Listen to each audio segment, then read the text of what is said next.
प्राप्त होता है। और ऐसा ही सत्संग आपको विगत 9 वर्षों से, यह 9वां वर्ष चल रहा है, विगत 9 वर्षों से आपके जीवन में आपको यह सत्संग प्राप्त हो रहा है। सज्जनों, महती कृपा है उस परमात्मा की। सज्जनों, जिस प्रकार गंगा का अवतरण कराने के लिए अंशुमान ने और सगर ने और भगीरथ ने जिस प्रकार तपस्या करके गंगा जी को प्रसन्न करके इस धरती पे अवतरण कराया, उसी प्रकार एक आयोजक जो होता है उसको भी उतनी ही तपस्या करनी पड़ती है एक कथा को करवाने में। और यह कथा बता दूं कि यह कथा किसी व्यक्ति विशेष की नहीं है। ज्ञान और कथा, सत्संग, पूजन अर्चन बंधन यह व्यक्तिगत नहीं होता, यह सब जन कल्याण हेतु होता है। यदि आप इसमें सहभागिता करेंगे, आप कथा श्रवण करेंगे, तो आपके जीवन में विवेक उत्पन्न होगा। और सज्जनों, विवेक जब उत्पन्न हो जाएगा तो अच्छे बुरे की परख हो जाएगी। गोस्वामी जी ने लिखा कि बड़े भाग्य मानुष तन पावा, असुर दुर्लभ सद ग्रंथ ही गावा। बड़े भाग्य से मनुष्य का शरीर प्राप्त होता है।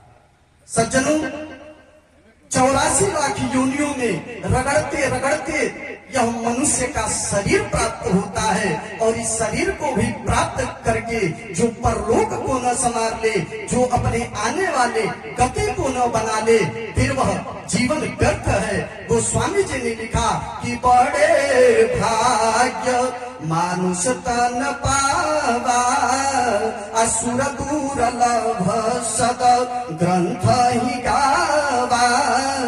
गोस्वामी जी से रामचरितमानस में लिखते हैं कि बड़े भाग्य से यह शरीर प्राप्त होती है। लेकिन गोस्वामी जी ने कभी से रामचरितमानस में यह नहीं लिखा कि बड़े भाग्य हाथी तन पावा, बड़े भाग्य घोड़ा तन पावा।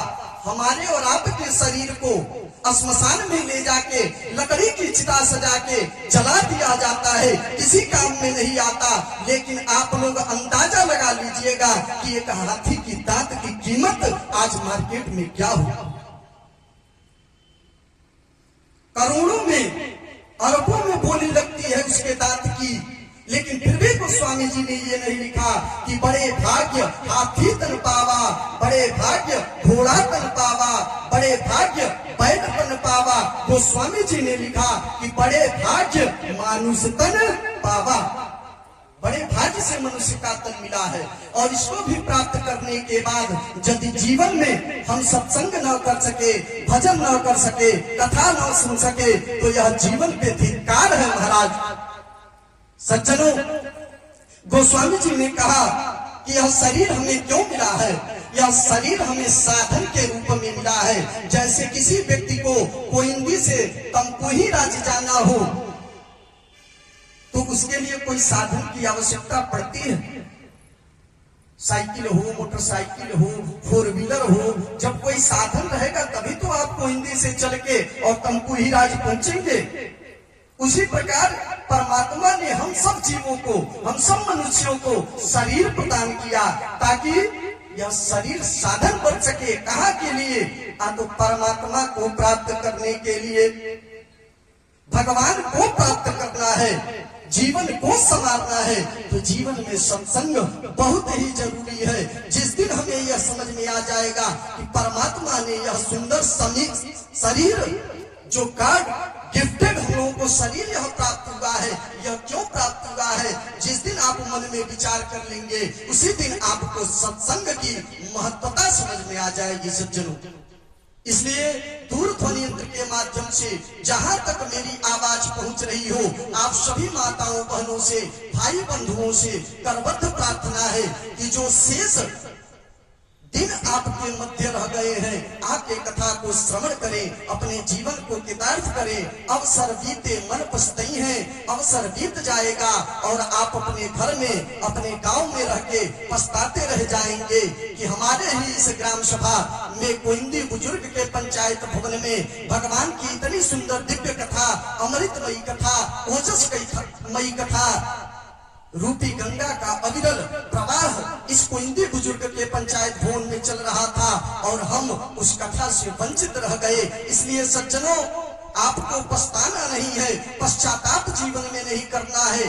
आप आज से ही प्रयास करें, जब ही जागो तभी सवेरा।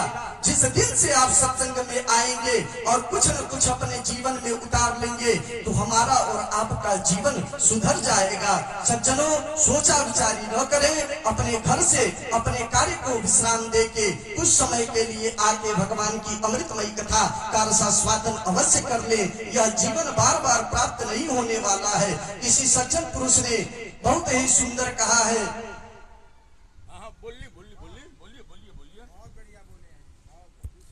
कि चंदन सेंट चमेली साबुन